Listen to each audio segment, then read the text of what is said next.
Commander Sloane punches Drifter. She also gets snappy at Eris involving the plan with the Echo of the Navigator. Ikora feels guilty for not searching for Eris, and the two have a conversation. Welcome Guardians, today we take a look at some new lore from Heresy that further expands the stories we are currently witnessing in-game. Let's dive right in.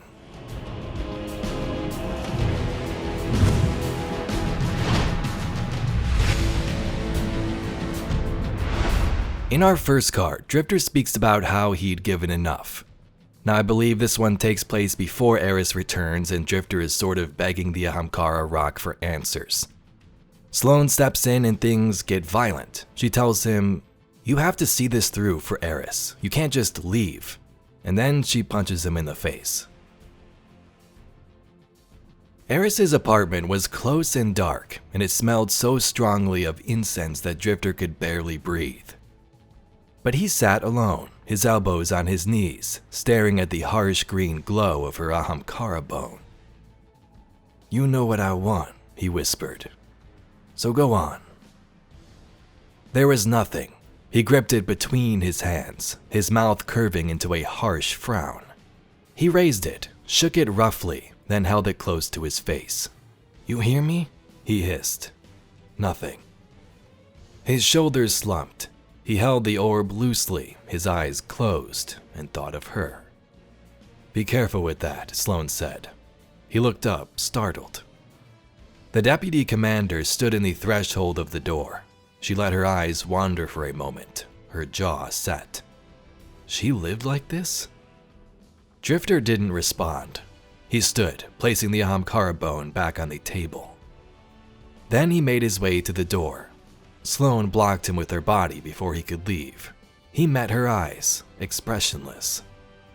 "Where are you going? We need to talk," she said firmly. "I got nothing to say," he replied. "Yes, you do." He took a few steps back. "You can't walk away from this. Too much is at stake here. The city relies on you. You have to be ready for when you're needed." "Haven't you all taken enough from me?" he muttered. "You're not walking away from this." "Yeah, I am. You gonna stop me?" Sloane grabbed him by the collar. He lifted his chin in challenge, and she raised a fist.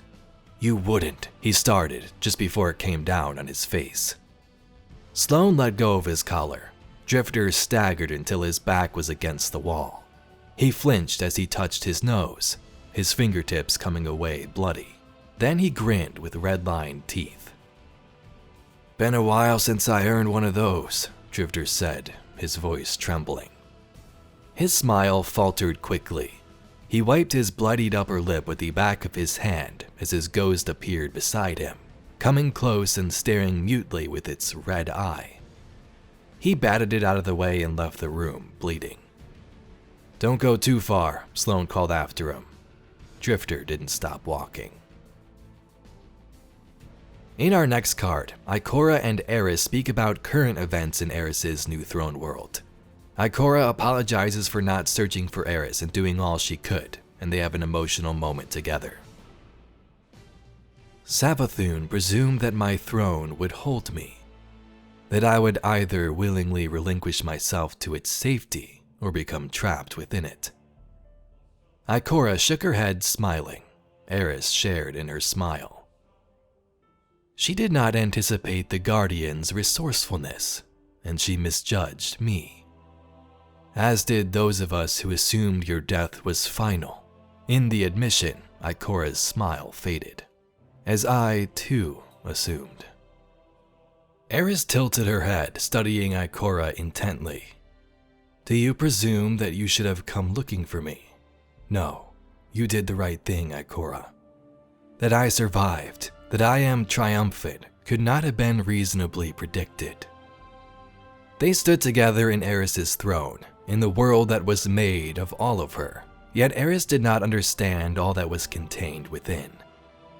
"You're comforting me," Ikora said, her voice a tense whisper. "You shouldn't. Eris, you're the one who died." "Yes, but you're the one who grieved." Ikora turned away, and Eris let her. To accept comfort was no small task, as she well knew. In silence, they studied the spines of books ancient and new, the runes writ along them in delicate gleaming soulfire. "I missed you," Ikora said finally. "I felt that somehow I had let you down, that I should have kept you safe, even knowing you would have hated it." "This is your curse," Eris returned solemnly. "Responsibility." For that, Ikora laughed, startled into it. "You and Afayuka see it very differently. Ghosts are bound to worry." Ikora's half-smile faded into somberness again. She drew stillness about herself as a cloak. "Was I right to let you go?" "It was all I would let you do," Eris told her. She gestured up and around to the infinite helix library that cradled her inmost self. "This sort of library suits me as the one in the tower never could. You did what you could, Ikora." Absolution offered, held in the quiet space between them. Ikora was the one to break it, closing the gap to sweep Eris up into a tight embrace. They held each other for a long moment. So that is a very nice card and some more in-depth storytelling of what's happening in Heresy. As most characters believe Eris had died, Ikora was on the same path, but she sort of felt guilty that she could have done more to save Eris. Eris tells her, "No, you did everything you could and this place suits me well." It may not seem like it, but these two have a close relationship and they always have over the years in the lore. Ikora led the Hidden and Erismorn was a part of that, always delving into different secrets and hive mysteries like in Witch Queen. So it's nice to get some more stories containing the two's relationship and seeing how it evolves in Heresy. Finally, we come to our last card where Eris and Sloane further discuss the plan moving forward. As seen with the end of Week 1, Act 2, Sloane wants us to use Willbreaker to end Oryx ourselves, get the job done sooner rather than later. Eris, on the other hand, has another plan, keep Willbreaker and seal Oryx away. And when he escapes? If, Eris corrected. When he escapes, Sloane continued, he'll have torn a hole straight through your throne world and into the Dreadnought. This entire place will be compromised, and the city with it. You're fine with that risk? There is always risk, Eris said. You must assume risk inherent with trust and focus. The words were pointed. That's not how trust works, Sloane said, unclenching her jaw with some effort. No? Eris's sidelong glance was too green. It made something itch in Sloane that she didn't like.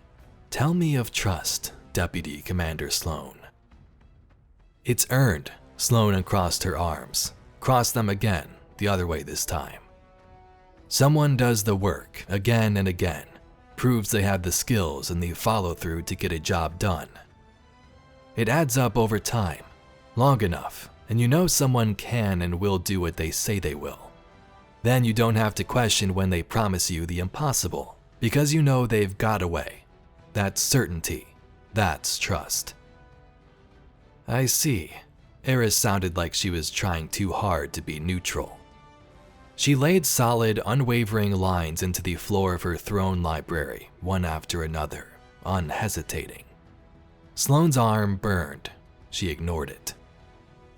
Trust, Eris said at length, is always still a risk. It is whispering a secret to another and hoping they will not tell it. They do not. You are caught before you fall. This time, and even after, you must ask yourself, is this the step too far? Is this secret the one that turns them back? But you will never know, not completely, that they will not. To entirely understand someone is impossible. You can only guess, and hope, and trust. You sound like Savathun, Sloane told her, and regretted it immediately. It wasn't true. She just hated the twistiness of Eris's mind, the way it spiraled around a question that should be so easy to answer.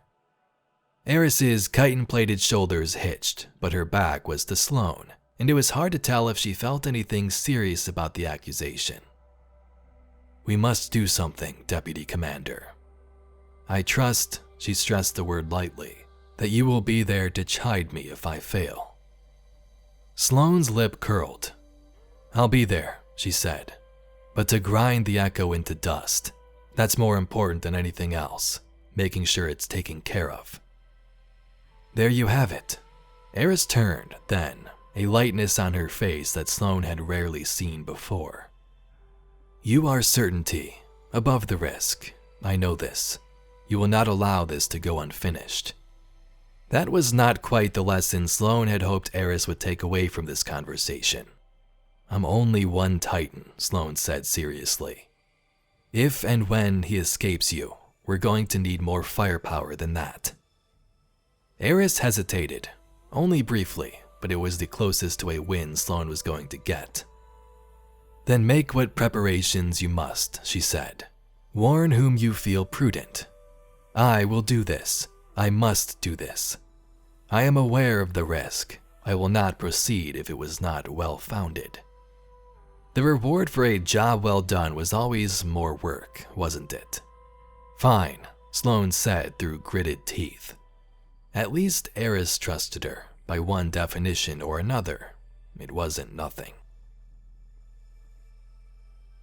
So we can see in various occasions Sloane is sort of getting in the way with her own opinions. She's punching Drifter, telling him you need to stay here and help us out. She's questioning Eris Morn, the Hive God of Vengeance, who's cut Xivu Arath off from her throne world. Sloane could be right in the end, you never know, but Eris has a track record of getting the job done, and maybe we'll see that at the end of Heresy, or maybe not. Power is control. Without control, you have nothing. Not nothing. Potential. She tells me my methods are based on faith. Faith. The same flaw in Oryx's logic. I did not challenge the word. An argument here would only divide our cause further. But when it is faith in you. And when it is not, it is ambition. Anyway, Guardian, that's all we got for today's video. If you'd like to see some more Destiny news, lore, and mysteries just like it, please be sure to subscribe to the channel. I thank you very much for watching, and I'll catch you all in the next video.